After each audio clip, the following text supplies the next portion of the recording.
राधे राधे दोस्तों, जय श्री कृष्णा। मैं सॉफ्टी सिंह आपके अपने यूट्यूब चैनल माय सिर्फ साधना में आपका हार्दिक स्वागत करती हूँ। कैसे हैं आप सब? आशा करती हूँ आप सब अच्छे होंगे, स्वस्थ होंगे। राधा रानी की कृपा आप सब पर सदा सर्वदा बनी रही। दोस्तों, आज की वीडियो में मैं आपके लिए योगिनी एकादशी की व्रत कथा लेकर आई हूँ और इसके साथ ही आप एकादशी माता की कहानी भी सुनेंगे, क्योंकि एकादशी व्रत में एकादशी माता की कथा सुनने का बहुत महत्व होता है। तो चलिए बिना देरी किए हुए वीडियो शुरू करते हैं। आप सुनने वाले हैं योगिनी एकादशी की व्रत कथा। धर्मराज युधिष्ठिर कहने लगे, हे भगवान, मैंने ज्येष्ठ शुक्ल पक्ष की एकादशी व्रत का महात्म सुना। अब कृपया आषाढ़ कृष्ण पक्ष की एकादशी की कथा सुनाइए। इसका नाम क्या है, महात्म क्या है, यह भी बताइए। श्री कृष्ण कहने लगे, हे राजन, आषाढ़ कृष्ण पक्ष की एकादशी का नाम योगिनी है। इसके व्रत से समस्त पाप नष्ट हो जाते हैं। यह इस लोक में भोग और परलोक में मुक्ति देने वाली है। यह तीनों लोकों में प्रसिद्ध है। मैं तुमसे पुराणों में वर्णन की गई कथा कहता हूँ, ध्यान पूर्वक सुनो। स्वर्ग धाम की अलकापुरी नगरी में कुबेर नाम का एक राजा रहता था। वह शिव भक्त था और प्रतिदिन शिव की पूजा किया करता था। हेम नाम का एक माली उसके यहाँ पूजन के लिए प्रतिदिन फूल लाया करता था। हेम की विशालाक्षी नाम की सुंदर स्त्री थी। एक दिन वह मानसरोवर से फूल तो ले आया, लेकिन कामासक्त होने के कारण अपनी स्त्री से हास्य विनोद तथा रमण करने लगा। इधर राजा उसकी दोपहर तक राह देखता रहा।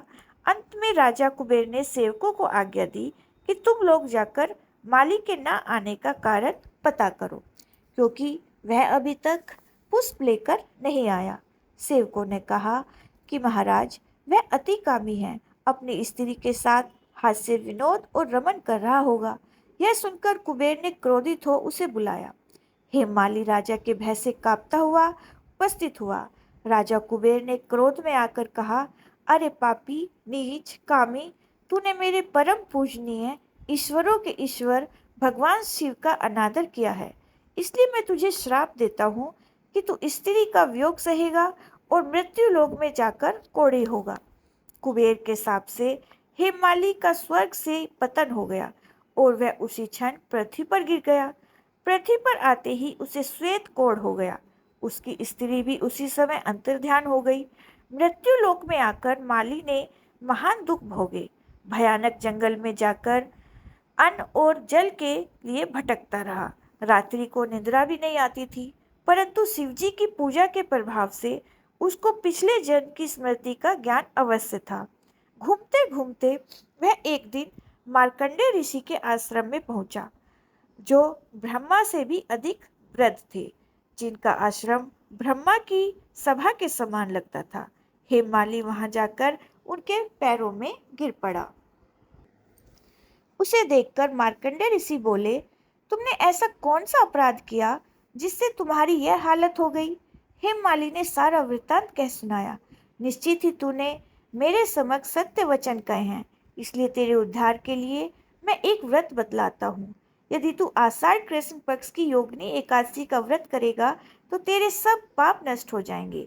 यह सुनकर हेममाली ने प्रसन्न होकर ऋषि को साष्टांग प्रणाम किया।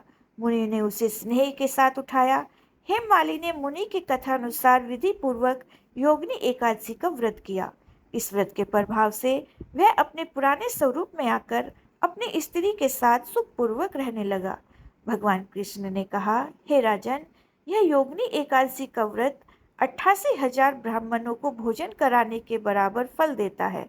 इसके प्रभाव से समस्त पाप दूर हो जाते हैं और अंत में मोक्ष की प्राप्ति होती है। दोस्तों, ये थी योगिनी एकादशी की कथा और अब आप सुनेंगे एकादशी माता की कथा। मूर नाम का एक दैत्य था। रावण और कंस की तरह वह भी बड़ा आतंक मचाता था। स्वर्ग में देवों सहित सभी को पीड़ा देता था। सब लोग उससे परेशान होकर श्रीमन नारायण की शरण में गए। भगवान ने कहा, मैं उसे संभालता हूँ, चिंता मत करो।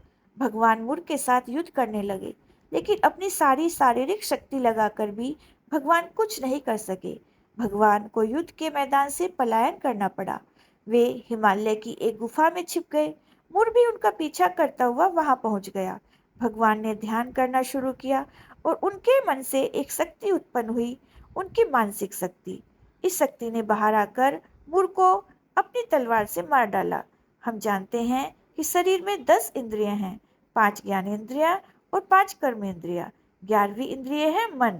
संस्कृत में एकादशी का अर्थ है 11। चूंकि यह देवी उनके मन भगवान की 11वीं इंद्रिय से निकली थी, इसलिए भगवान ने उन्हें एकादशी के नाम से पुकारा। एकादशी माता की उत्पत्ति का दिन उनके नाम से ही जाना जाने लगा। माता एकादशी के अंतिम चरण के दौरान उत्पन्न हुई थी, इसलिए इन्हें जयंती कहते हैं। और उन्होंने द्वादशी के पहले चरण के दौरान दैत्य को मार डाला था, इसे स्मृति कहते हैं। एकादशी के दिन भोजन क्यों नहीं करना चाहिए? भगवान ने घोषणा की कि एकादशी के दौरान देवी के इस महान कार्य के कारण पूरे जगत में कोई भी पाप नहीं रहेगा। लेकिन पाप तो पहले से ही है। जब उसने यह सुना, पाप पुरुष आश्रय की तलाश में इधर उधर भटकने लगा। एकादशी के दौरान वह जहाँ जाए उसे कोई भी आश्रय नहीं दे रहा था। सभी ने उसे आश्रय देने से इनकार कर दिया। अंत में अन्न यानी भोजन एकादशी के दौरान उसे आश्रय देने के लिए सहमत हुआ। एकादशी के दौरान सभी पाप भोजन में आश्रय लेते हैं, और जो कोई एकादशी के दौरान भोजन करता है, ये पाप उस व्यक्ति में प्रवेश करेंगे और रोग, समस्या, हानि, परेशानी इत्यादि बन जाएंगे।